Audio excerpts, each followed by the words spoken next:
समस्या राज्यर जो बर्तमान एत दुर्घटना घटीगला सामान्यतम मुख्यमंत्री जो भाव तत्परता हवा कथा नहीं स्वास्थ्य मंत्री इस्तीफा देना एचओडी भी करना सुप्रीमकोर्ट भी करना से आम प्रतिवाद करुचु आमर आसेम्बली सब परिक्रमा करबू जो पर्यटन इस्तीफा न देती से पर्यटन आम आंदोलन प्रदर्शन चल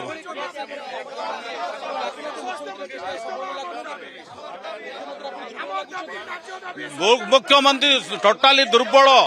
जेहेतु से तांकर मंत्री को नियंत्रण करवा राज्यर स्वार्थ जदि